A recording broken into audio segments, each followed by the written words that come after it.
Okay, now I got this wort up to 210, 211 right now. You can see the hot break. What I'm going to do now, I'm going to back it off,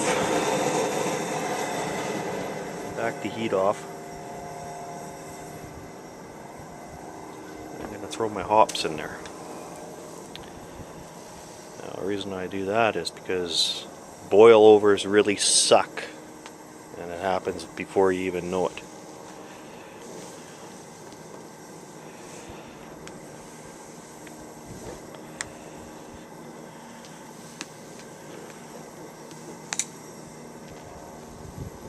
Okay. Oh, you can smell those hops, boy. It smells good. Okay, at this point I'll turn my heat up again.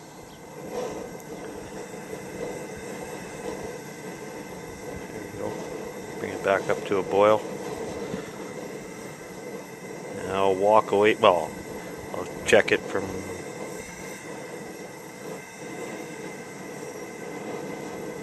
keep an eye on it, but I'm going to boil this for 45 minutes and then I'll add my wort chiller and my flavoring hops. See, boil overs, not good.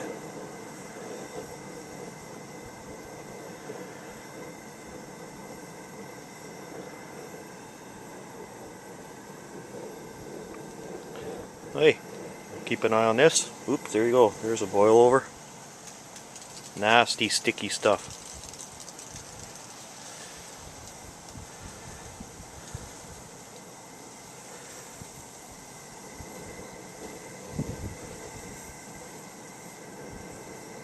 Garage patio, who cares? Actually, it's a deck. Alright, now we got that over with, I'll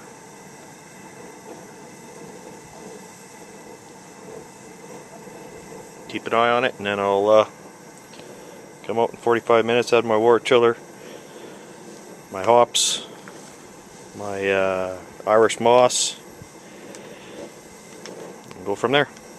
See you in 45. Okay, I brought this wort down to room temperature, 70 degrees in my house, and we are at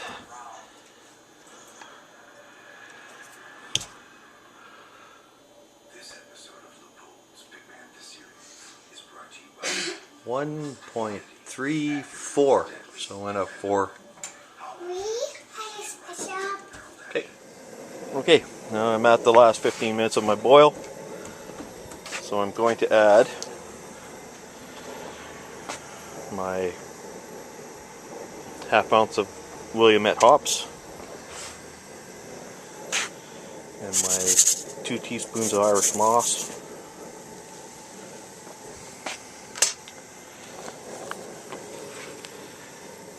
Give that a mix. And I'll add my wort chiller.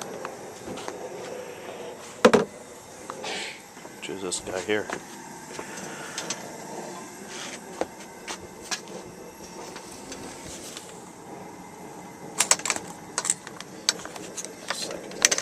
Oh.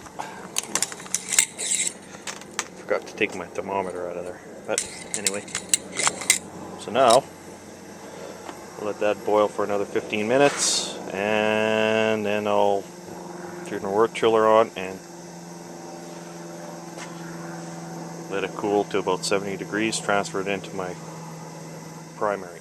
Okay, 15 minutes is up. Now they call that flame out. What I'll do is I'll shut my bromate off.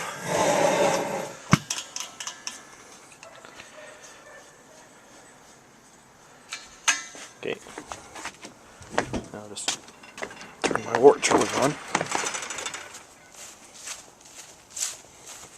That's the garden hose hooked up to my copper.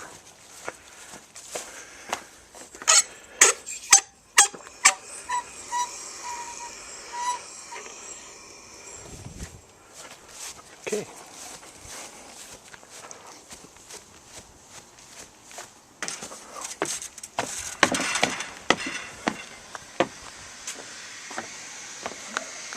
There you go. pumping through cool water.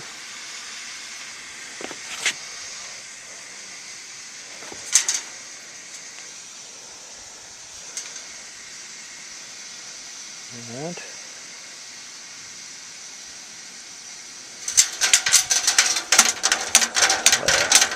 it's working.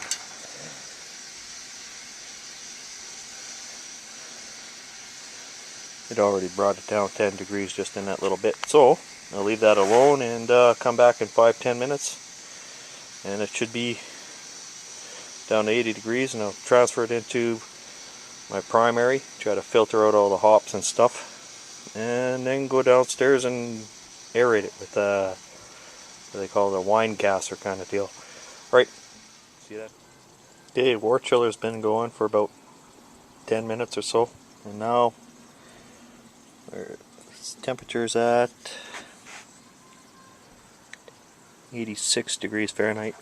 So what I'm going to do is I'll just shut my chiller off, and I'll transfer this into that, trying to get as much hops and whatever else might be in there.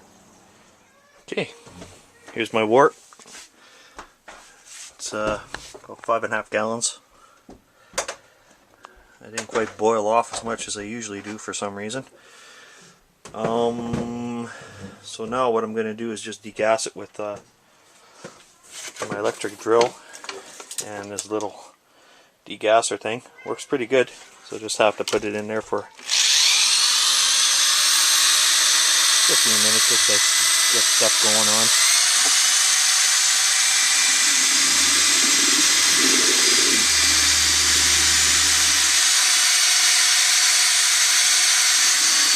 Way cheaper than buying oxygen and all that other stuff that a lot of people use. You just want to introduce air into the system anyway, plus that's about all you need. You don't have to go crazy with it. Alright. Now, what I did was I rehydrated my yeast. I'm using Nottingham. There it is.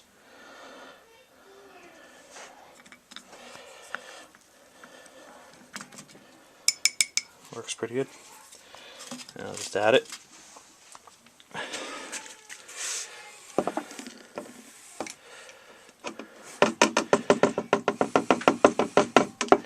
And my basement is at a steady 70 degrees.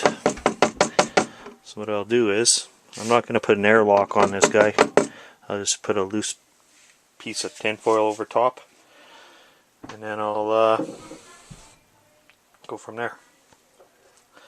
Anyway, I hope you enjoyed this, and it's not all that hard to do all grain brewing. Okay, thanks, bye.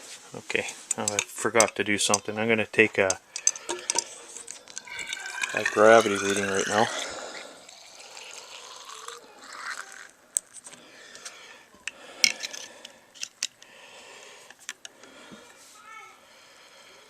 Let's see what we're at. Can't tell for the foam.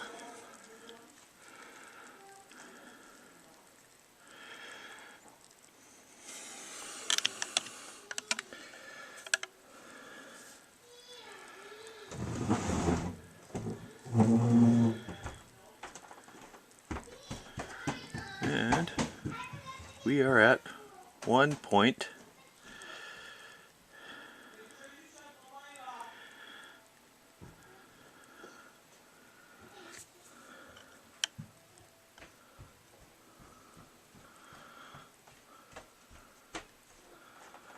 Looks like 1.32 again.